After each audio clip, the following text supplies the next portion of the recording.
வணக்கம். நான் ரெஜி, திருச்சிலுவை கல்லூரியில் வரலாற்று துறையில் இணை பேராசிரியராக பணியாற்றிக் கொண்டிருக்கிறேன். இன்று நாம் இந்த காணொளி வாயிலாக பார்க்கவிருப்பது தங்குமிடங்கள், அக்காமடேஷன்.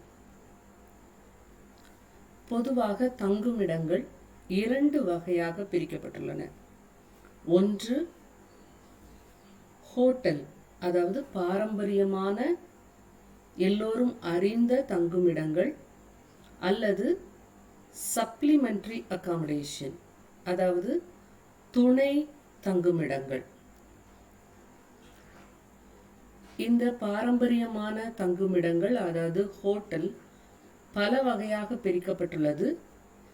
அவை international hotels, commercial hotels, residential hotels, resort hotels, airport hotels, capsule hotels, floating hotels, இன்னும் பல. இன்டர்நேஷனல் ஹோட்டல் என்றால் அது பன்னாட்டு ஹோட்டல் என்று அழைக்கப்படுகிறது. அதாவது மேற்கத்திய பாணியின்படி அமைக்கப்பட்டுள்ள மிக பிரபலமான ஹோட்டல்கள், பன்னாட்டு விருந்தினர்கள் வந்து தங்குவதற்கு ஏதுவாக அடிப்படை வசதிகள் அனைத்தும் கொண்டவை இந்த இன்டர்நேஷனல் ஹோட்டல்ஸ். அடுத்து வருவது கமர்ஷியல் அல்லது பிஸ்னஸ் ஹோட்டல்.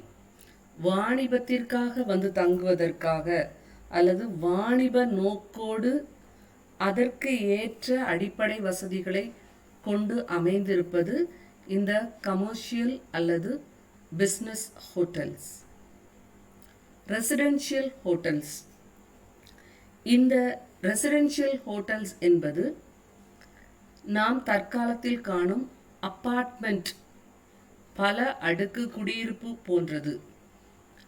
ஒரு ஹோட்டலுக்குள்ள வசதி அனைத்தும் இருக்கும், ஆனால் அது ஒரு வீடு போன்ற அமைப்போடும் இருக்கும். அதுதான் ரெசிடென்ஷியல் ஹோட்டல்ஸ் எனப்படும்.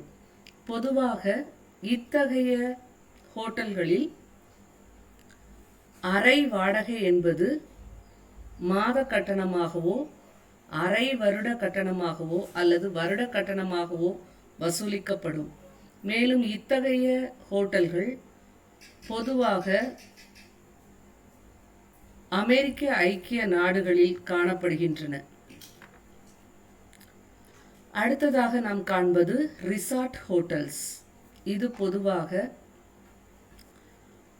மலை ரிசார்ட்டுகளில் அல்லது கடற்கரை சுற்றுலா தலங்கள் இருக்கக்கூடிய ரிசார்ட்டுகளில் காணப்படும். அங்கு தங்குமிடத்தில் வசதிக்காக அமைக்கப்பட்டுள்ள இந்த ரிசார்ட் ஹோட்டல்ஸ்.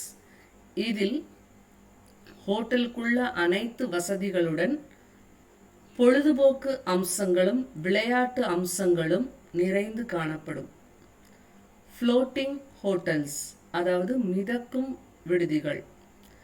இவை பொதுவாக ஆற்றிலோ அல்லது கடலிலோ மிதக்கக்கூடிய கப்பல், படகு ஆகியவற்றில் செய்யப்பட்டிருக்கும். அவையே மிதக்கும் ஹோட்டல்கள் என்று அழைக்கப்படுகின்றன. இந்தியாவில் கேரளாவிலும் காஷ்மீரிலும் இத்தகைய ஹோட்டல்களை நாம் காணலாம். கேப்சூல் ஹோட்டல், இவற்றை போர்ட் ஹோட்டல்ஸ் என்றும் அழைக்கிறார்கள். இத்தகைய ஹோட்டல்கள் ஜப்பான் நாட்டில் மிகவும் பிரபலம். மிக குறுகிய அறை போன்று வெறும் படுக்கையை மட்டும் கொண்டிருக்கக்கூடிய ஹோட்டலாக காணப்படும். ஒருவருக்கோ இருவருக்கோ அல்லது ஒரு குடும்பத்திற்கோ ஏற்ற வகையில் அமைக்கப்பட்டிருக்கும். அடுத்ததாக ஏர்போர்ட் ஹோட்டல்ஸ் அல்லது ஏர் ஹோட்டல். இவை பன்னாட்டு விமான நிலையங்களின் அருகிலே இருக்கக்கூடிய ஒரு வாணிப நோக்குடைய கமர்ஷியல் ஹோட்டல் வகையை சார்ந்தது. விமான வழித்தடங்களில் அல்லது விமான நிலையங்கள் அமைந்திருக்கக்கூடிய இடங்களில் இருப்பதனால் இதற்கு ஏர்போர்ட் ஹோட்டல்ஸ் என்று பெயர் வந்தது. அடுத்ததாக நாம் காணவிருப்பது சப்ளிமெண்டரி அகாமடேஷன், அதாவது துணை தங்குமிடங்கள். அவை motel, inn, youth hostel, camping sites, pension, tourist holiday villages, bed and breakfast establishment என 7 வகையாக பிரிக்கப்பட்டுள்ளன. மோட்டல்ஸ் என்பவை பொதுவாக மிக பெரிய தேசிய நெடுஞ்சாலைகள் அல்லது மாநில நெடுஞ்சாலைகளின் ஓரங்களில் அமைந்திருக்கக்கூடியவை. தற்காலத்தில் மக்கள் அதிகமாக 4 சக்கர வாகனங்களை பயன்படுத்தும் பொழுது இதனுடைய பயனும் அதிகரித்துள்ளது. இவை பெரும்பாலும் ஐரோப்பிய நாடுகளில் அதிகமாக காணப்படுகின்றன. அதுவும் குறிப்பாக ரோமானியர்களால் ஆரம்பிக்கப்பட்ட இந்த இன்கள் ஐரோப்பிய நாடுகளில் பல இடங்களில் நாம் காணலாம். யூத் ஹாஸ்டல் அல்லது இளைஞர் விடுதிகள். ஜெர்மனி நாட்டில் ஆரம்பிக்கப்பட்ட இந்த இளைஞர் விடுதிகள் தற்பொழுது உலகம் முழுவதும் பரவி எல்லா நாடுகளிலும் இளைஞர்களுக்கு அதிகமாக பயன் தரக்கூடியதாக இருக்கிறது. கல்வி நிமித்தமாகவோ சுற்றுலாவுக்காகவோ வெளியிடங்களுக்கு செல்லும் மாணவர்கள் இந்த இளைஞர் விடுதியில் தங்கி பயன்பெறுகிறார்கள். கேம்பிங் சைட்ஸ் பொதுவாக மலையேற்ற பயிற்சியில் ஈடுபடுபவர்கள் அல்லது மற்ற பிற சாகச சுற்றுலாவில் ஈடுபடுபவர்கள் இந்த கேம்பிங் சைட்ஸ் என்ற துணை தங்குமிட வசதியினை பயன்படுத்துகிறார்கள். பென்ஷன் அல்லது ஓய்வு விடுதிகள். இவை பெரும்பாலும் ஐரோப்பிய நாடுகளிலே அதிகமாக காணப்படுகின்றன. ஒரு சில ஆசிய நாடுகளிலும் இருக்கின்றன. இங்கே விருந்தினராக தங்கி இங்கு உள்ள குறைந்தபட்ச வசதிகளை அனுபவித்து அவ்விடங்களை நாம் சுற்றி பார்த்து திரும்பலாம். டூரிஸ்ட் ஹாலிடே வில்லேஜஸ் அல்லது டூரிஸ்ட் ஹட்ஸ், சுற்றுலா குடில்கள்.